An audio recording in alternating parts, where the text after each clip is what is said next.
Hey beautiful people, good morning and welcome to JKSSB online tutorial. मैं हूं सतीश और start करते हैं आज का top most current affair MCQs with explanation for upcoming female supervisor and the JKSSB exam. Alright, well आज के lecture का हमारा पहला क्वेश्चन है कि बताइए in which country is the world hydrogen summit 2024 being organised. कहने का मतलब ये कि कौन सी कंट्री में वर्ल्ड हाइड्रोजन समिट 2024 को ऑर्गेनाइज किया जाएगा। ठीक है, तो इसका जो आंसर है दैट इज नीदरलैंड। क्या आंसर है? नीदरलैंड में वर्ल्ड हाइड्रोजन समिट 2024 का होने जा रहा है।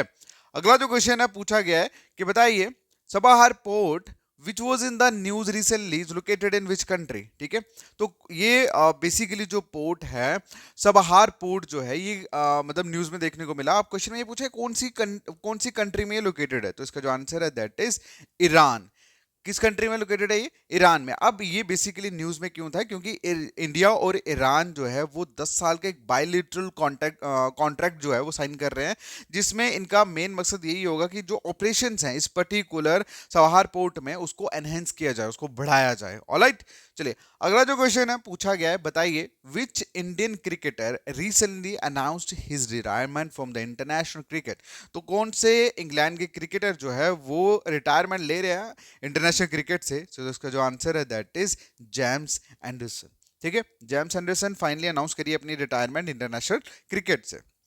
अगला जो क्वेश्चन है पूछा गया है कि बताइए who has become the first Indian male wrestler to secure quota for Paris Olympic 2024। देखो 2024 साल जो पेरिस ओलंपिक होने जा रही है उसमें हमारे पहले मेल रेसलर इंडियन पहले मतलब फर्स्ट इंडियन पहले भारतीय मेल रेसलर जो है वो कौन है जिन्होंने अपना कोटा जो है सिक्योर करा है पेरिस ओलंपिक के लिए। तो इसका जो आंसर है दैट इज अमन शेरावत। ठीक है, अमन शेरावत पहले इंडियन मेल रेसलर बन गया जिन्होंने अपना जो स्थान है मतलब अपनी जो प्लेस है वो 2024 के पेरिस ओलंपिक में अपनी सिक्योर कर लिया है। और ये जो सिलेक्शन हुआ है ये बेसिकली जो एशियन गेम्स में एशियन चैंपियनशिप में जो इनका परफॉर्मेंस रहा 57 केजी फ्री साइड कैटेगरी में एट वर्ल्ड रेसलिंग ओलंपिक में, उसी के तहत इनका जो मतलब फाइनली जो बोलते हैं ना सिलेक्शन इस पर्टिकुलर पेरिस ओलंपिक के लिए वो हुआ है। अगला जो क्वेश्चन है पूछा गया है, बताइए in which state seventh edition of India France joint military exercise Shakti being organise. तो कहां पे इंडिया फ्रांस का जो ज्वाइंट मिलिट्री एक्सरसाइज जिसका नाम है शक्ति सेवंथ एडिशन जो है वो कहां पे किस स्टेट में ऑर्गेनाइज किया। तो इसका जो आंसर है दैट इज मेघालय। कहां पे? मेघालय। और इस बार सेवंथ एडिशन जो है वो होने जा रहा है इंडिया फ्रांस के ज्वाइंट मिलिट्री एक्सरसाइज में जिसका नाम है शक्ति। क्या आंसर है? क्या नाम है? शक्ति। अगला जो क्वेश्चन पूछा गया है, बताइए where is the senior national sailing championship 2024 be organised. ठीक है, ये जो सेलिंग एक गेम है बेसिकली, तो इसका जो सीनियर नेशनल कंपटीशन है वो किस स्टेट में ऑर्गेनाइज किया गया, ये क्वेश्चन में पूछा गया। तो इसका जो आंसर है दैट इज मुंबई। तो सीनियर नेशनल सेलिंग चैंपियनशिप जो है वो मुंबई में ऑर्गेनाइज की गई। ओके, और ये जो ऑर्गेनाइज करने वाली कौन थी, ये ऑर्गेनाइज की गई है Indian naval water manship training centre द्वारा। ठीक है, अगला जो क्वेश्चन है पूछा गया है कि बताइए who has made the record of climbing the world highest peak mount Everest the most number of times. तो कहने का मतलब ये कि कौन सा ऐसे पर्सन ने रिकॉर्ड बनाया है माउंट एवरेस्ट पे सबसे ज्यादा बार क्लाइम करने का। तो इसका जो आंसर है दैट इज कमिरीता शेरपा। ठीक है, कमिरीता शेरपा ने माउंट एवरेस्ट की चढ़ाई कम से कम 29 बार इन्होंने करी है। 29 बार ये माउंट एवरेस्ट पे चढ़े हैं और इसी के चलते इन्होंने पूरा वर्ल्ड रिकॉर्ड जो है वो बना दिया है। नेक्स्ट जो क्वेश्चन है पूछा गया है कि बताइए इदाशीष रिसेंटली इदाशीष नॉन ग्रंग जो है इनको अपॉइंट किया गया है first women director general of which state. तो कौन सी स्टेट के इनको डीजीपी जो है वो अपॉइंट किया गया है। तो इसका जो आंसर है दैट इज मेघालय।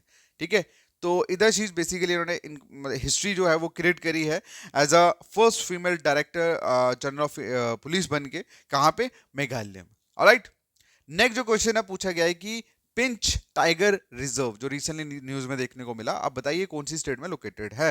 ओके, तो इसका जो आंसर है दैट इज महाराष्ट्र। क्या आंसर है? महाराष्ट्र में लोकेटेड है। अगला जो क्वेश्चन है पूछा गया है कि बताइए which country recently extend the deadline of visa free entry for Indians. ये क्वेश्चन हमने लास्ट लेक्चर्स में करा है, जिसमें मैंने आपको बताया था कि एक कंट्री है जिसने अपने डेडलाइन को इंक्रीज करा है, एक्सटेंड करा है, सो दैट कि इंडियन जो है वो वीजा फ्री उनकी कंट्री में एंटर कर सके। इस क्वेश्चन का आंसर आप लोग करोगे कमेंट सेक्शन में। This is a revision question actually. Alright, बाकी आप लोगों को सिर्फ एक चीज मैं बोलना चाहता हूँ कि एटीट्यूड जो है ना वो बहुत मैटर करता है। मैं आपको एक चीज बोल देता हूँ, ठीक है। अगर आप लोग डरे हुए हो, टेंशन में हो, आपको चाहिए कि कोई एक ऐसा इंसान हो या कोई ऐसी चीज हो जिसे मैं पढ़ूं, मेरा भाई ऐसा कुछ भी नहीं होने वाला। लाइफ में एक्शन से रिजल्ट मिलता है। आप एक्शन सही कर रहे हो गलत कर रहे हो फर्क नहीं पड़ता। अगर आप एक्शन ले रहे हो और आपका इंटेंशन सही है तो यकीन मानो आप जो चाहते हो वो मिल ही जाएगा। क्लियर है।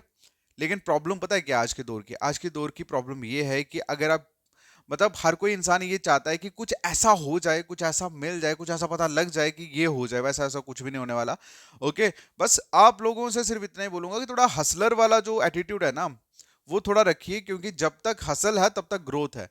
जिस दिन आपने दिमाग से चीजों को सोचना शुरू कर दिया कि ये हो जाएगा वो हो जाएगा, समझ लेना उस दिन परफॉर्मेंस डाउन, आपका सारा सिस्टम डाउन होना शुरू हो जाएगा और टेंशन प्रेशर स्ट्रेस जो है वो बढ़ना शुरू हो जाएगा। ठीक है, ध्यान रखना इस चीज का। बाकी all the best guys, thank you so much, take care, bye bye.